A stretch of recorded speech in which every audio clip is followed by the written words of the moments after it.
Сәлем қыздар, біз бұл жерде Орео тортына бисквит жасаймыз.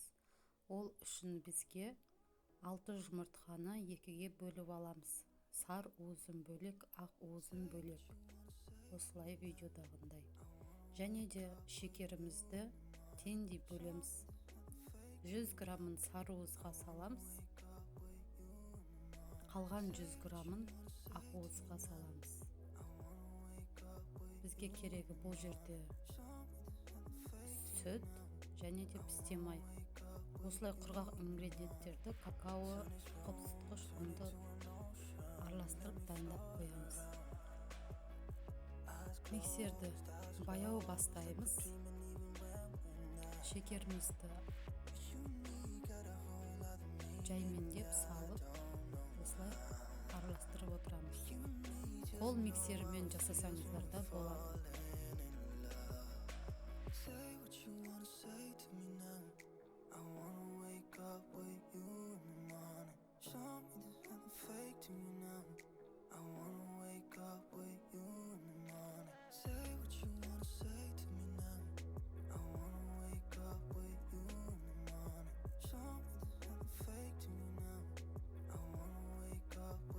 Жай миксерлеп енді жылдамдығын көбейтіп, әппақ болғанша араластырамыз.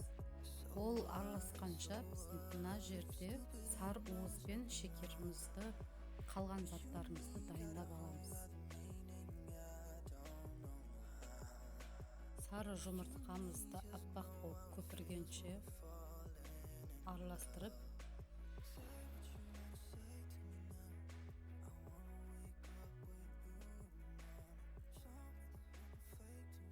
мінеке осындай ағарғанша араластырамыз. Енді үстіне пісте майымызды құямыз, растительный масламызды.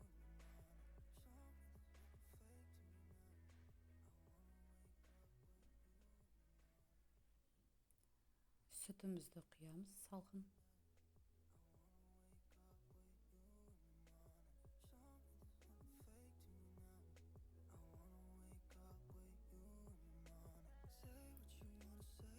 Енді құрғақ заттарды бір ас қасықтап, осылай видеодағындай салып араластырып отырамыз. Барлығын бірден салуға болмайды. Егер де қол миксермен ғана болса, өзі бірінші ағақ белогыңызды жасап аласыздар. Мінеке осындай қою масса болды. Енді бұның үстіне ақ уызымызды саламыз. Ақ уыз осылай әдемі әппақ болып күшіне болғанша осылай миксерлеп аласыздар.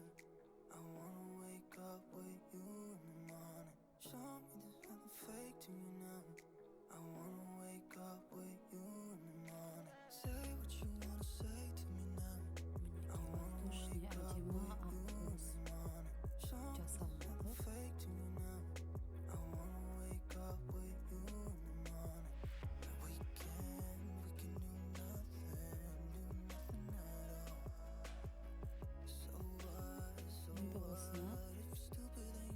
Қою массамызға 3 бөлікке бөліп, немесе 2-3 қасықтан салып, астыға үстіне қарай араластырамыз.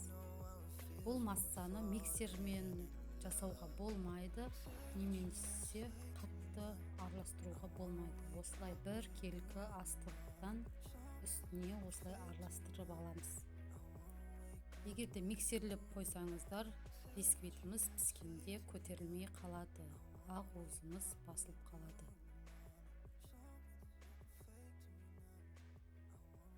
Мінеке осындай әдемі масса болғанша араластырып отырамыз. Келесісінде осылай салып, астыға үстіне қарай жақсылап араластырып отырамыз. Бұл бисквитті Орео тортына арнасаңыздар да болады, немесе басқа торт жасасаңыздар да болады. Бұл тортты құрастырғанда ортасына сироп, басқа да нәрсе құйылмайды. Бұл бисквит өзі сочный болып шығады.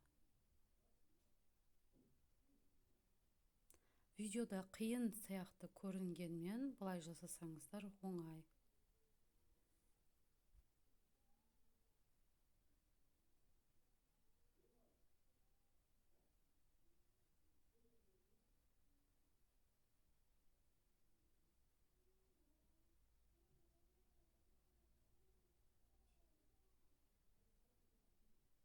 Міне осындай масса пайда болды бізде.